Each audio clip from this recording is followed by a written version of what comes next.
Boa noite para você. Vamos começar mais uma semana. Então vem ver aqui comigo os destaques desta segunda-feira do Jornal da Guará.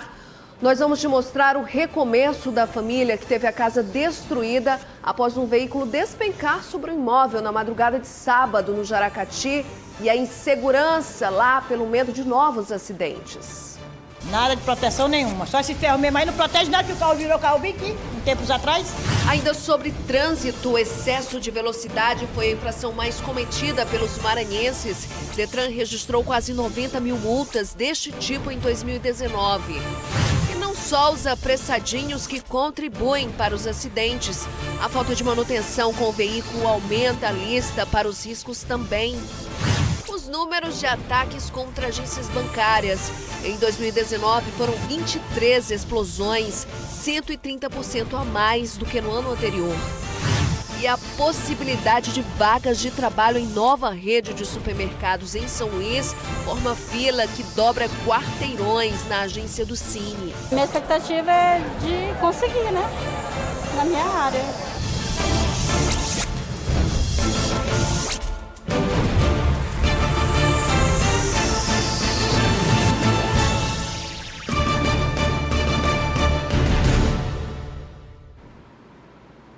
E no fim de semana, fomos surpreendidos com outro acidente na região do Jaracati, 4 meses depois daquele caso do acidente que resultou na morte de 5 pessoas. Novamente um carro, mas felizmente desta vez não houve mortes, mas danos materiais bem difíceis para a família que teve a casa destruída por um veículo que despencou sobre o imóvel. Hoje, o repórter Eduardo Gomes voltou ao local do acidente e mostra como essa família tenta recomeçar a vida. Antônio estava deitado com a esposa e os 2 filhos quando o acidente aconteceu. Era a madrugada de sábado, chovia forte na região. As imagens de videomonitoramento mostram o momento em que o condutor tenta desviar de um objeto que estava no chão, perde o controle até o carro cair em cima da casa de Antônio. Uma cena que ele jamais vai esquecer. Realmente é uma coisa que inacreditável, entendeu? Que ninguém esperava. Você tá dormindo, você vê tudo tranquilo, e na hora escuta aquele negócio, play, tipo como se fosse uma bomba. E você se acordar e se deparar com um carro caindo em cima da sua casa, e você vê que o carro rodou por cima da nossa cama. Mesmo após a tragédia, até agora, nenhum serviço foi feito na região. As muretas quebradas e rachadas denunciam a necessidade de um reparo emergencial. O motorista que dirigia o veículo está preso. Aqui no local, muitos móveis destruídos ainda são encontrados, como por exemplo, essa televisão aqui. Poucos móveis ficaram intactos. A família teve que sair aqui do local e está morando de favor em uma outra casa aqui no bairro. E agora eles lutam para recuperarem tudo que perderam. E minhas coisas acabou tudo. Coisa que eu construí trabalhando aí, acabei tudo, não tem nada. Mas graças a Deus, estou vivo, né? Minha mulher está viva e meus filhos também sem ferimento, sem nada. Este é o segundo acidente que acontece de forma semelhante na região. Em setembro do ano passado, 5 pessoas morreram após um veículo capotar e cair em cima de uma casa no mesmo bairro, o Jaracati. O motorista chegou a ser preso, mas já foi liberado. Acidentes que já viraram rotina, segundo a dona Maria, que mora na comunidade e admite que esses casos lhe deixam ainda mais insegura em viver por aqui. Nada de proteção nenhuma, só esse ferro mesmo aí não protege nada, que o carro virou carro bem aqui, tempos atrás. Desceu bem aqui, ficou pendurado bem aqui no pé dessa bicha aí. Mesmo sem apoio do poder público, o Antônio tenta recomeçar ao lado da família e dos filhos. Eu estou nesse momento atrás dos meus direitos, que eu perdi tudo, entendeu? Se Deus quiser, Deus me ajudar, eu vou recuperar meus dados materiais, né? Tem que ser tomada uma medida urgente, uma providência para resolver a situação dessa família e também de outras famílias que moram naquela região. Bom, a gente acabou de ver aí o Antônio, né, falando da situação financeira da família, de tentar reconstruir essa história. E ele forneceu aqui para o repórter Eduardo Gomes, que passou aqui para a gente, para a edição do jornal, o número da conta da esposa dele, que é a Claudiana Carneiro Souza, Para quem quiser ajudar, corre aí, dá tempo. Nem anota mais, tira uma foto aí do telão aqui, assistindo a TV Guará, que aqui você pode anotar aí, ou então tirar uma foto e registrar isso no seu celular. O número da agência lá da Claudiana, da Caixa Econômica Federal, o número da conta para ajudar. Qualquer valor é sempre bem-vindo. Já que essa ajuda não vem do poder público, pode vir também da nossa parte, da população. É a Caixa Econômica Federal, a agência é 3958, a operação é 013, a conta 28288, dígito 9, o nome dela é Claudiana Carneiro Souza. Deu tempo aí para tirar a fotinha, né? E esse acidente lá no Jaracati foi no sábado, ainda na madrugada. Nesse mesmo dia, outros acidentes foram registrados na região metropolitana. Domingo, ontem, não foi diferente. Então, por que foi um fim de semana tão violento no trânsito assim? A chuva pode ser uma resposta, mas tem outros motivos também. Próximo à rotatória de um shopping, no Calhau, ainda continua no canteiro central que sobrou de um poste após ele ser derrubado por um carro no último sábado. Aliás, o último fim de semana foi marcado por vários acidentes na região metropolitana de São Luís. O mais grave deles foi o do Jaracati, onde um carro caiu na cabeceira da ponte Bandeira Tribuzzi e atingiu uma casa. No domingo, outros 2 acidentes foram registrados, um no bairro do Bequimão, na frente de um hospital particular, e o segundo na MA 203, no sentido Araçagi-Raposa. O motorista perdeu o controle do carro e colidiu com o poste. As vítimas sofreram ferimentos leves e foram levadas para um hospital. Este especialista explica que com o período chuvoso aumenta o risco de acidentes. Ele chama atenção que, além da imprudência de alguns motoristas, a falta de cuidados com itens básicos do carro contribuem para aumentar essa estatística de acidentes de trânsito. O motorista precisa estar atento a 2 itens essenciais: freios e, principalmente, o estado dos pneus. Em caso de aquaplanagem, por exemplo, você frear no momento que o carro estiver deslizando sobre a água é o ideal. E é totalmente diferente. O ideal é, à medida que o carro aquaplanar, você imediatamente desacelerar e não pisar nos freios, jamais. Atenção também na hora do balanceamento e troca dos pneus. Colocar os pneus mais novos sempre na parte traseira por conta da tração do carro. E para quem ficou em dúvida sobre quando é necessário trocar os pneus, o especialista dá as dicas. Você consegue observar que tem alguns indicativozinhos aqui. Tem uns sinalizadores aqui que servem como sinalizador de segurança. E geralmente ele tem uma altura de 1,5, 1,6 milímetros. Então, quando essa borracha desgastar e você chegar nesse ponto, é um indicativo de que é necessário já realizar a troca do pneu. Você viu aí a importância de fazer a manutenção do veículo, cuidar dos pneus e outros itens de segurança, mas é preciso também tirar o pé do acelerador. A alta velocidade pode sim provocar acidentes, isso não é novidade. E foi a alta velocidade a principal infração cometida pelos maranhenses em 2019. Veja aqui no telão os números divulgados pelo Detran aqui no estado. O ano passado, 2019, foram quase 90 mil infrações por excesso de velocidade. Mais de 79.300 aí por uma velocidade superior a 20% da permitida, quase 10 mil por entre 20% a 50% dessa velocidade que é permitida. E olha só, 757 por velocidade superior, aí mais de 50% da permitida. É bom tirar o pé aí do acelerador, cuidar da própria vida dentro do carro e também das outras pessoas no trânsito que não tem culpa nenhuma, né? Olha, agora a situação na BR-135 é a única rodovia de acesso a ele. A gente não vai falar de estrada, de trânsito, não. O perigo lá vem de ações criminosas registradas nos últimos dias. É a insegurança mesmo. Na semana passada, um pastor foi morto a tiros e um homem que trabalhava com vendas à margens da BR também foi morto. Quem trabalha às margens da BR-135 em Bacabeira, no povoado Peris de Baixo, a cerca de 47 quilômetros de São Luís, vive com medo até de dar entrevista.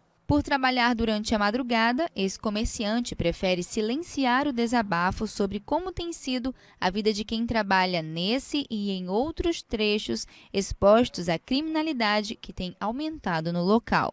A estrada calma de uma manhã de domingo, no início de ano, esconde perigos que não estão no asfalto. Em menos de uma semana, um pastor foi morto em Campos de Peris, após o carro da família ser abordado por bandidos. E outro homem foi baleado em Bacabeira, enquanto trabalhava vendendo churrasquinho. O local do crime fica ao lado de uma unidade do Sistema Integrado de Segurança Pública. Por volta das 8 horas da noite do dia 8 de janeiro, 2 pessoas chegaram numa moto e efetuaram um disparo. Dona Tereza mora na região e fala do clima de insegurança. Eu não me sinto não, sabe? As coisas estão acontecendo aí do jeito que está aí. Para coibir as ações em horários específicos em trechos com menos movimentação e iluminação, a Polícia Rodoviária Federal tem colocado mais equipes na rodovia para realizar o trabalho de ronda ostensiva. A PRF ela tem colocado equipes de reforço, né, nesses horários e nesses locais para fazer rondas ostensivas, né? A gente tem já esses locais mapeados e a gente tem aumentado o número de PRFs, o número de efetivo nesses locais com rondas ostensivas. Agora eu volto já para te mostrar o trabalho da Superintendência Estadual de Investigações Criminais no combate aos ataques contra agências bancárias no Maranhão. Ano passado foram registrados 38 ataques. Eu volto já.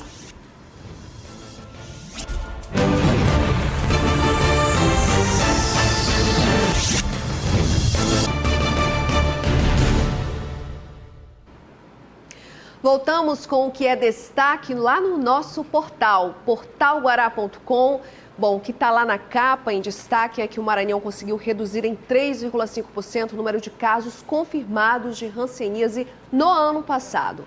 Foram notificados 2.997 registros da doença em 2019, enquanto que em 2018 foram 3.105 casos. Então, houve uma pequena redução aí entre 2018 e 2019. Lembrando que estamos no Janeiro Roxo, é mês de conscientização e combate à hanseníase. Então, mais detalhes, informações sobre as notícias da cidade, do nosso estado. Tem também notícias nacionais, o que é destaque na política, lá no nosso portal, que é o portalguará.com. Lá também você vai encontrar todas as reportagens que são produzidas pela equipe de jornalismo aqui da TV Guará. Então não perca lá, assine o nosso portal, acompanhe tudo pelo nosso site, portalguará.com. Fique por dentro do que é notícia e também, claro, muito bem informado. 2019 já passou, mas tem algumas coisas que nós não podemos esquecer, como o número de ataques contra agências bancárias aqui no Maranhão. Foram 38 casos. Gente, foi o trabalho da Superintendência Estadual de Investigações Criminais que ajudou e muito na elucidação de vários crimes deste tipo, com saldo positivo do número de inquéritos. 2019 terminou com um registro de aumento dos crimes de explosões em bancos, totalizando 23 casos, 130% a mais do que no ano anterior. Se o crime é contra o banco, o caso é tratado pela Superintendência Estadual de Investigações Criminais. Se fizermos uma retrospectiva do ano 2019, ocorreu um aumento nas explosões às agências bancárias, caixas eletrônicos, principalmente em decorrência de ações aqui na capital, que fizeram com que esse número realmente subisse um pouco. No ano passado foram registrados 38 casos entre assaltos, arrombamentos e explosões a agências bancárias em todo o estado. 84 prisões preventivas foram realizadas e 34 em flagrante. Em 2018, foram 90 prisões preventivas e 31 em flagrante. Mesmo com o efetivo reduzido, o número de inquéritos aumentou de 29 para 50 em 2019. A polícia já tem traçado um planejamento estratégico para coibir esse tipo de crime em 2020. A Secretaria de Segurança tem um planejamento estratégico, tanto da Polícia Civil, fazendo as investigações e tentando antecipar os criminosos, como com a Polícia Militar fazendo policiamento ostensivo nas regiões que a gente entende maior incidência de roubo. Medidas que podem servir para beneficiar quem trabalha nas instituições e também convive com o medo. Já não bastasse o assédio moral praticado pelos bancos aos bancários, a gente também sofre com a insegurança nos locais de trabalho, né? A falta de um policiamento adequado na cidade acaba gerando esse desconforto aos bancários. Os números também poderiam ser menores se os bancos cumprissem o que diz a Lei Estadual 10.605 de 2017, que determina que as agências tenham vigilância 24 horas por dia, sob multa diária de R$ 5.000 em caso de descumprimento, estabelecida pela Vara de Interesses Difusos e Coletivos da capital. Apesar dos lucros obtidos pelos bancos, eles ainda não têm cumprido essa lei, que já foi aprovada pela Assembleia. Existe uma decisão judicial obrigando os bancos a cumprir, mas eles preferem pagar as multas do que colocar a segurança 24 horas. Será que aumentar o valor dessas multas aí não pode ser uma solução para que essa lei seja cumprida aqui? E continue aqui no JG e logo mais tem as notícias do esporte com a Ana Tereza e como começou a segunda-feira para muita gente, depois da possibilidade de novas vagas de trabalho em uma rede de supermercados que está chegando aqui em São Luís. Eu volto já já.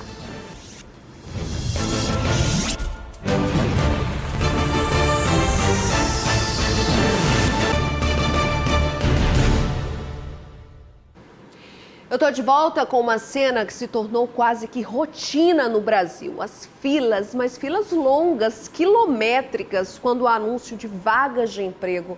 Veja como foi que a segunda-feira começou para muita gente hoje aqui em São Luís. Na agência do Cine, na esperança de conseguir uma oportunidade de trabalho em uma rede de supermercados que está chegando à capital. A reportagem é de Mariana Dias. Sentar nessa cadeira hoje significou muito para quem conseguiu vencer a fila de 2 quarteirões que se formou para entrar nessa agência do Cine, no centro de São Luís. A Andréia chegou às 4 horas da manhã e já encontrou gente na fila. Por volta das 9h30, ela conseguiu chegar ao guichê de atendimento. Após um ano procurando emprego, agora é esperar. Minha expectativa é de conseguir, né? Na minha área. Ela e todas essas pessoas foram atraídas pelo anúncio de vagas de uma grande rede de supermercados. O Pedro contou até com a ajuda da avó. Aos 19 anos, está em busca da primeira oportunidade de trabalho. É tão difícil o desemprego, né? É isso que nós estamos querendo, nós estamos aqui, né? Estamos desde cedo aqui esperando alguma coisa, né? Como vai abrir esse mercado agora aí, tá todo mundo atrás desse mercado, essa fila é para isso aqui, né? Aí, o que der pra gente aí, a gente vai atrás. Em 2018, o Maranhão terminou o ano com 377 mil desempregados. No segundo semestre de 2019, a taxa de desemprego era de 14,6%, mas ainda foi o estado que mais empregou no Nordeste e o quarto do Brasil. 2020 começa com grandes expectativas de quem ainda não conseguiu sair dessa fila. Essa demanda é um fruto da confiança que as empresas têm no governo, na confiança que as pessoas têm no Cine, e a gente está sendo disponibilizado essas vagas. Deixar bem claro que não existe só a agência São Luís, existe a agência Anjos da Guarda, existe a agência Passo do Lumiar e Ribamar, e além da plataforma do Cine Fácil, que a pessoa também pode estar se cadastrando lá. O senhor José Lobato é vigilante, mas busca uma vaga de repositor de estoque. Há 6 meses ele está desempregado e espera conseguir agora um emprego de carteira assinada. Eu cheguei cedo, umas 6 horas. O senhor está na expectativa de conseguir qual vaga? Repositor. Quem faz o cadastro no sistema concorre às novas vagas e também às que já existiam.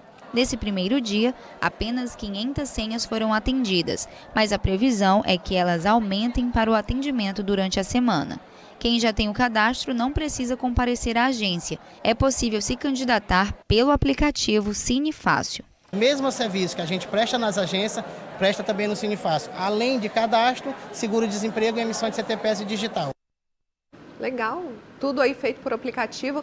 E a Ana Tereza já está aqui com a gente no estúdio, que é para falar de futebol. Segunda-feira é dia de ver gols, né, Ana? O que você traz pra gente? Aí, Bianca. Começando falando de Sampaio Corrêa, que venceu de virada. O amistoso que teve nesse fim de semana contra o River foi lá no estádio Albertão. Eu trouxe os gols para vocês verem. Foram 2 Sampaios. Primeiro tempo, o River abriu o placar com o Valdo Bacabal. A gente está vendo aí já é o segundo gol do River, que foi com o Carlos Henrique, mandou uma bomba aí, ampliou, fez 2-0. Foram 2 times diferentes, né? Esse foi o primeiro gol, né? A gente está vendo aí o primeiro gol, aí a gente está vendo o Carlos Henrique, aliás, o Valdo Bacabal. Aí depois o Carlos Henrique ampliou com aquela bomba também. Aí o Sampaio, no segundo tempo, começou a reação com o Luan. O Luan começou a virada, inclusive o Luan, ele veio do ABC, do Rio Grande do Norte. Ele que começou a virada aí do Sampaio Corrêa. Inclusive, Bianca, o Luan marcou o primeiro, né? Aí depois o Joãozinho também marcou um golaço para empatar a partida. E o Luan de pênalti também fez a gente está vendo o gol do Joãozinho. E aí o Luan de pênalti colocou o Sampaio na frente. Final de jogo, Sampaio Corrêa 3, vitória do tricolor de virada. E River 2, foi um bom jogo para o técnico. A gente está vendo aí a virada do Sampaio. O Luan de pênalti marcou o segundo e o terceiro de Sampaio. Foi um bom jogo para o técnico João Brigatti analisar bem essa equipe, né? E, enfim, primeiro amistoso, diretoria tricolor está vendo a possibilidade de marcar mais um amistoso para esse fim de semana. E aí, Bianca, falando de copinha, fomos eliminados, o Timon perdeu para o Londrina. A gente trouxe os gols também para mostrar. O Timon, que no penúltimo jogo venceu. O Timon abriu o placar com o Luiz Gustavo, apesar dos maranhenses terem saído na frente. A gente está vendo o gol aí do Luiz Gustavo. Aos 14 segundos do segundo tempo, bola rolando, o Londrina empatou com o Juan. O Londrina que mudou de uniforme no segundo tempo. E aí depois o Juan de novo marcou o gol da virada e o gol da vitória do Londrina. O time paranaense avança para a próxima fase, vai encarar a Ponte Preta de Campinas. O Timon está eliminado, mas eu queria parabenizar tanto o Timon quanto o Motoclube. Foram na copinha, guerreiros, com toda a dificuldade financeira, a dificuldade técnica também. Apresentaram futebol e é isso, a copinha é uma vitrine. Eu acho que essa era a intenção também dos técnicos, mostrar aos jogadores, mostrar o potencial que a gente tem aqui no Maranhão, né, que seja uma vitrine. Parabéns às duas equipes e sexta-feira eu volto então com mais informação do futebol, Bianca. É isso, Ana, eu te espero, viu? Boa semana para você. Obrigada. Obrigada, tá? E uma pausa e voltamos já com uma entrevista com o secretário de Cidades e Desenvolvimento Urbano, Rubens Pereira Júnior. Continua aqui comigo no JG rapidinho, eu volto já.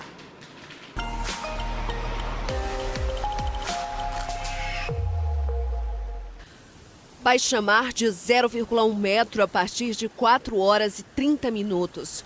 Pela manhã, às 10h32, tem a primeira praia-mar do dia, com 5,6 metros. A baixa-mar volta a partir de 16 horas e 49 minutos, com 0,6 metro. E às 22 horas e 50 minutos, a terça-feira encerra com praia-mar de 5,8 metros.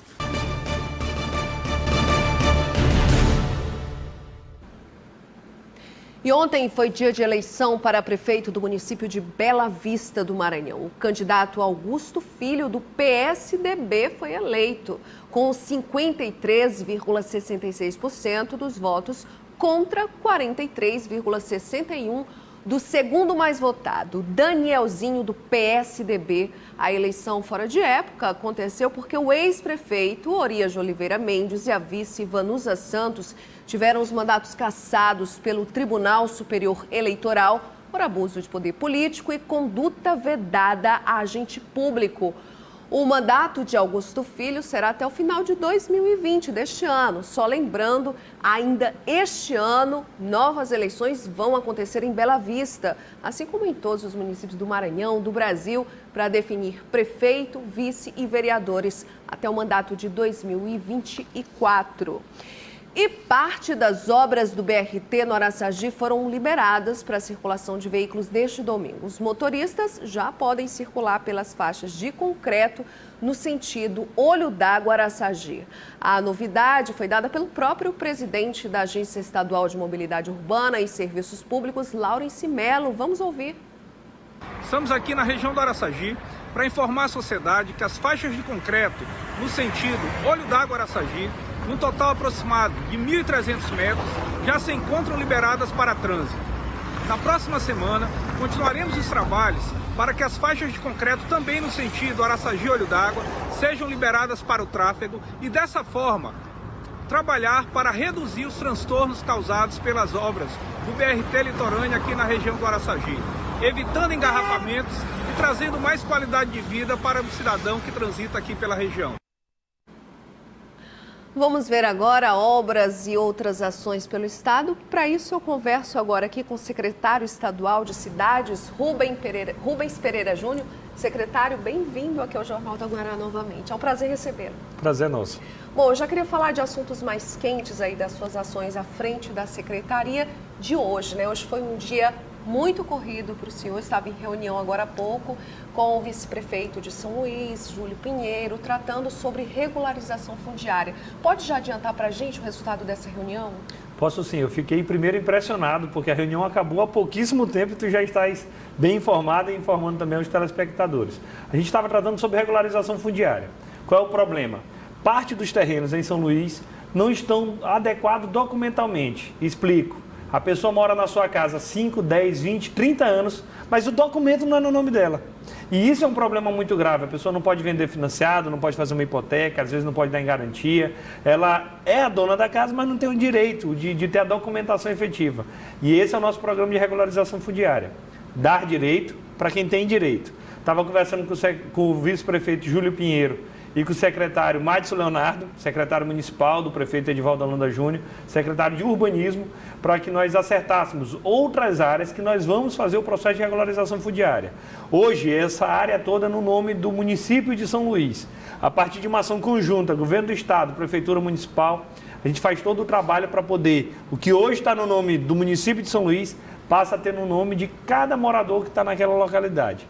A reivindicação do vice-prefeito Júlio Pinheiro é que nós comecemos o trabalho na região Itaquibacanga, precisamente no bairro do Anjo da Guarda, e eu garanti ao nosso vice-prefeito e ao secretário Madison Leonardo que nós atuaremos em conjunto para que essas pessoas recebam seu título de propriedade definitivo. Secretário, isso mostra a importância, né, até para o desenvolvimento da cidade, entre uma parceria entre Estado, Secretaria e Prefeitura também, né? Sem dúvida, o que a população não quer é que nós nos percamos na burocracia.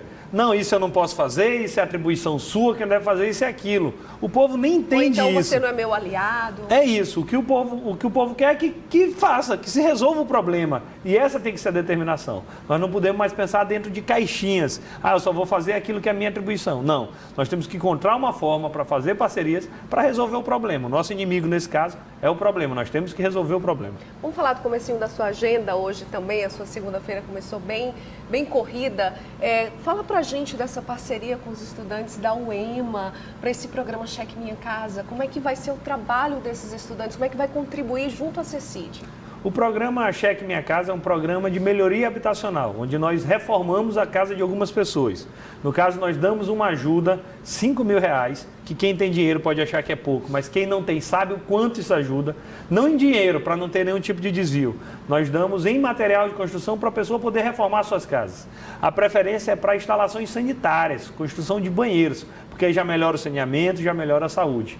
E a gente prioriza famílias de baixa renda, onde tem um idoso e onde tem pessoas com deficiência.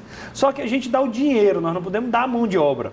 E aí, às vezes, a pessoa até consegue um pedreiro, um ajudante de pedreiro, que é seu vizinho, que é seu amigo, que é seu parente, e resolve o problema. Mas a gente percebeu que faltava uma assistência técnica. O que nós resolvemos fazer? Nós, então, convidamos a academia, a Universidade Estadual do Maranhão e outras universidades.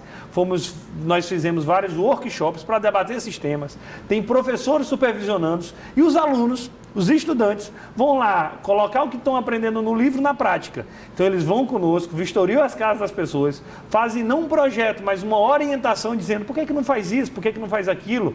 Esse dinheiro rende mais se você gastar dessa forma. Então, com essa qualificação técnica, com essa orientação técnica, esse dinheiro, essa ajuda de R$5.000 pode ser feito muito mais coisas, melhorando ainda mais a vida das pessoas. Secretário, agora eu quero falar sobre o centro de São Luís. Desde que o senhor assumiu programas programas, projetos voltados para o centro da cidade.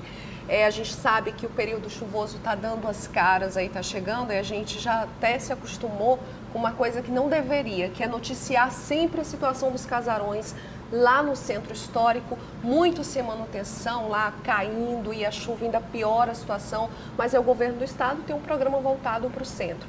Um deles é o Adote o Casarão. A última vez que o senhor esteve aqui no jornal, falou sobre o processo de edital, de inscrição das pessoas. Em que fase está esse programa agora? Na fase final. Explico. Acaba essa semana o programa Adote um Casarão. Tu falaste que tem vários prédios abandonados. Tem prédios abandonados do município, do estado e de particulares. Nós do estado temos mais ou menos 33 imóveis que estão subocupados no centro. Ou estão subocupados, ou estão vazios, ou estão ocupados irregularmente. O que é que corre com isso? Da degradação desse patrimônio histórico. E para isso o governador criou o programa Adote um Casarão. Qual é o objetivo? Esse prédio que está fechado ou subutilizado, nós vamos fazer uma parceria com a iniciativa privada.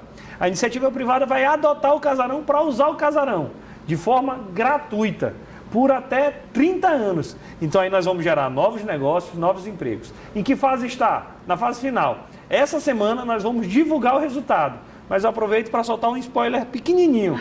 Vários restaurantes foram contemplados, nós temos exemplos de entidades sociais que foram contemplados, nós tivemos propostas de empresas voltadas para a tecnologia. Que dia, secretário? Que dia? Depende da publicação do diário. O governador já teve acesso à nossa lista preliminar, foi feito um julgamento técnico sem favorecimento de ninguém e o objetivo é dar a maior transparência possível. Então, acho que até no máximo quinta-feira a gente faz a divulgação dos vencedores do Adote Casarão, certo? Que onde antes tinha um casarão fechado, abandonado, agora vai ter um novo negócio em parceria com a iniciativa privada, gerando emprego, renda e movimentação do centro. Pensar no centro não pode ser apenas parede de casarão. Nós temos que restaurar os casarões, nós temos que pensar no patrimônio, mas nós temos que pensar no uso do Centro Histórico de São Luís. Secretário, o senhor esteve aqui recentemente, logo depois do Natal, se eu não me engano, por volta do dia 27 de dezembro, eu falei em eleições. O senhor me respondeu que era muito cedo para falar sobre isso, mas depois disso o senhor já deu outras entrevistas e saiu por aí falando sobre o assunto. Então, por que não a gente ressuscitar o tema aqui? Eu gostaria de saber a que pé anda essa pré-candidatura e quando é que vai ser o anúncio oficial do partido, do seu partido PCdoB? Primeiro, nós não temos pressa, a gente deixa a discussão para o momento adequado. De nada adiantava ter discutido isso em 2019. O quadro permanece o mesmo, de janeiro de 2019 em janeiro de 2020. Eu, então, com muita naturalidade, sou um dos pré-candidatos do meu partido, do PCdoB. A decisão entre o governador Flávio Dino e o prefeito Edivaldo Holanda Júnior deve acontecer no mês de março. Eu trabalho para que eu consiga ser o nome indicado por esse grande grupo político, um grupo que tem vencido as últimas eleições. O nosso desejo é replicar aquilo que o governador Flávio Dino vem fazendo no estado, no município, e especialmente os avanços na educação, combate à corrupção e um governo voltado para quem mais precisa. Nessa questão de governo voltado para quem mais precisa, um governo de justiça social, tendo como exemplo, inclusive, o governo do presidente Lula, que apesar de tanto tempo, o povo ainda reconhece que foi um governo voltado especialmente para os mais pobres, e trabalhando isso com muita naturalidade. Pré-campanha não é momento de você discutir os nomes das pessoas, nós temos que discutir as propostas. É isso que eu estou interessado. Então, sem a pressa, mas com toda a minha determinação, eu coloco essa minha trajetória política de ter sido deputado, líder da oposição contra o governo Rosiana Sarney. Fui deputado federal num período muito difícil, onde eu tive que enfrentar o Eduardo Cunha, a questão do impeachment, e sempre eu mantive o mesmo lado, a mesma coerência, com a ficha limpa, e é isso que a cidade de São Luís vai ter a oportunidade de julgar lá no segundo semestre. Secretário, muito obrigada pela sua entrevista. Agora eu vou encerrar o Jornal da Guará, desejando a você uma ótima semana, uma ótima noite, mas amanhã a gente tem encontro marcado aqui a partir de 6h30 da noite. Pode se despedir também. Muito obrigado pela oportunidade, até breve. Tchau.